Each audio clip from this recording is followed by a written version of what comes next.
Assalamualaikum warahmatullahi wabarakatuh. Perkenalkan, nama saya Farida, NPM 2020-01044 dari kelas manajemen 6A.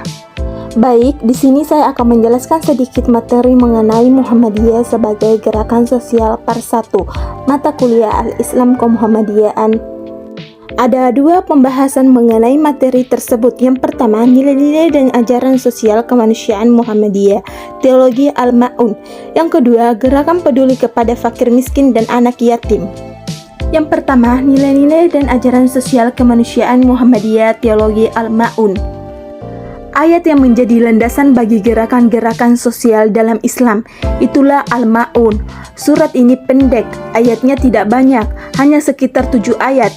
Tapi maknanya yang menggetarkan dada, tidak sekedar menjadi bacaan di kala salat fardu, melainkan juga memberikan inspirasi untuk melahirkan sebuah kesadaran kolektif. Kesadaran atas realitas sosial yang timpang. Al-Ma'un dibuka dengan sebuah pertanyaan, lebih tepatnya sindiran. Tahukah engkau dengan para pendusta agama? Frase yang digunakan oleh Al-Quran terasa sangat menohok. Pendusta agama. Kita tentu akan penasaran siapakah mereka yang dihardik oleh Al-Quran dengan ungkapan pendusta agama itu. Ayat kedua dan ketiga memberikan penjelasan. Pertama, orang yang menghardik anak yatim, ayat 2. Kedua, menolak memberi makan orang miskin, ayat ketiga. Buya Hamkah memberi tafsir atas ayat ini dengan kata menolakkan. Di dalam ayat kedua tertulis yaddu dengan tasyid.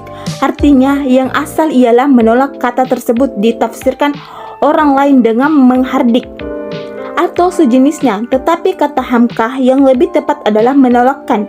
Kata menolak itu bermakna membayangkan kebencian yang sangat. Artinya, jika seorang merasa benci dengan anak yatim karena keyatimannya, berarti ia mendustakan agama.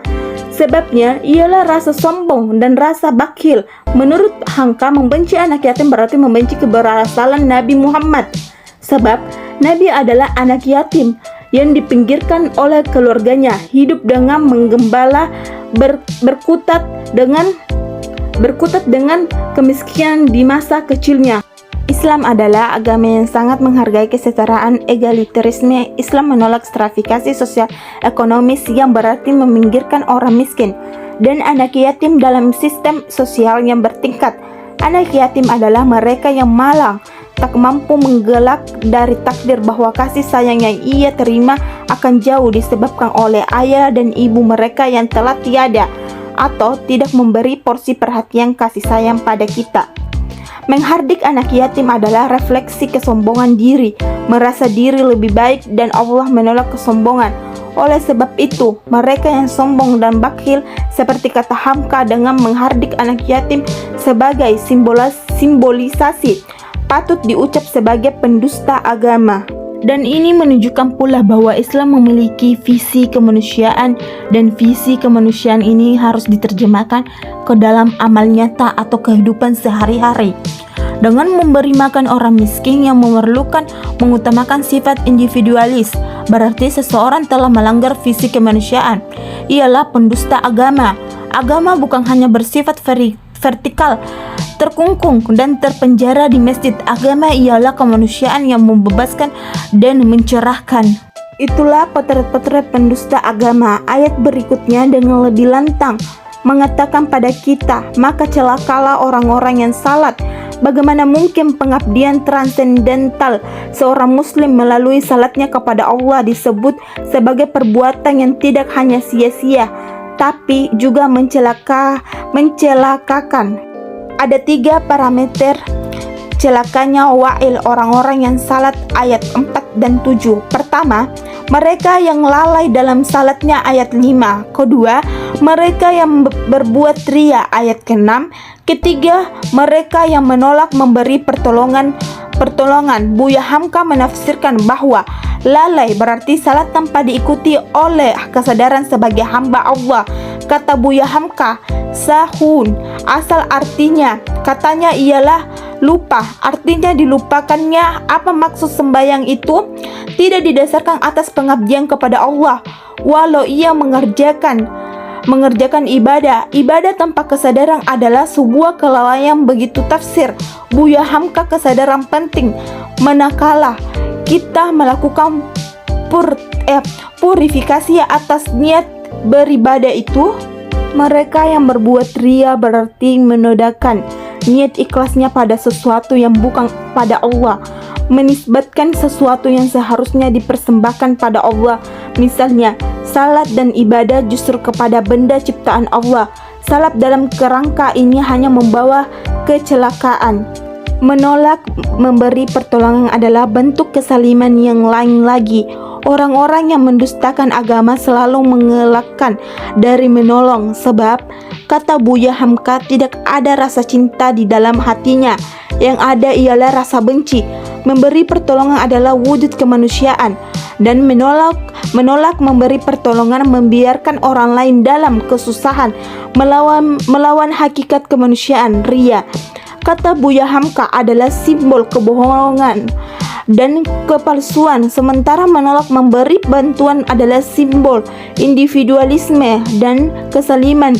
Dua-duanya adalah refleksi pendusta-pendusta agama, sehingga wajar jika Syed Qutb dalam tafsirnya menyebut bahwa al-ma'un memperlambatkan pertemuan dimensi sosial dan ritual agama. Ini menunjukkan bahwa agama pada hakikatnya bersifat transformatif, mewujud ke seluruh sel-sel kehidupan nyata. Pembahasan kedua mengenai gerakan peduli kepada fakir miskin dan anak yatim. Gerakan peduli pada fakir miskin dan yatim piatu salah satunya adalah berzakat.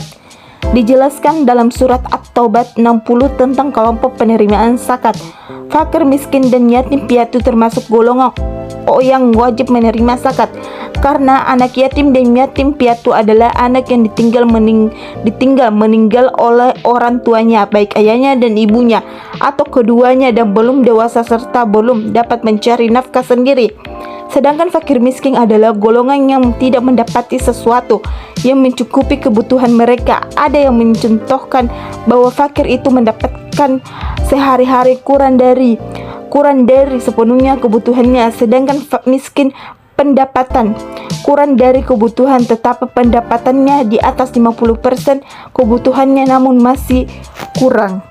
Muhammadiyah adalah institusi dan institusionalisasi teologi Al-Ma'un yang diharapkan peduli pada kaum tersebut dalam mengikis problematika sosial. Muhammadiyah dalam praktisi sosial dengan pemilihan terhadap kaum mustadlin, afin, duhafa, masakin, dan anak yatim mengilhami Muhammadiyah untuk mendirikan banyak lembaga pendidikan dan panti asuhan, rumah sakit, dan tempat layanan sosial lainnya. Pendirian tempat layanan sosial adalah kepedulian Muhammadiyah kepada kaum miskin dan kepentingan umat.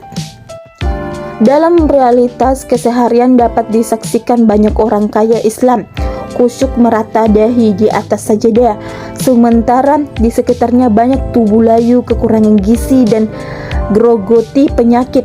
Banyak orang rajin beribadah, kemiskinan, kebodohan, kelaparan, dan kesulitan mendera saudara-saudaranya.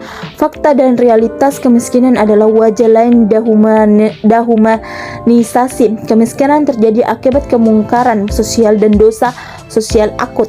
Ia bukan masalah individu tetapi masalah bersama yang harus dicari jalan keluarnya. Dalam konteks ini Muhammadiyah dapat memainkan peran strategi dengan memberi sumbangsi nyata terhadap masyarakat. Baiklah, itulah tadi penjelasan yang bisa saya sampaikan. Kurang lebihnya mohon dimaafkan. Saya ucapkan wassalamualaikum warahmatullahi wabarakatuh. Terima kasih.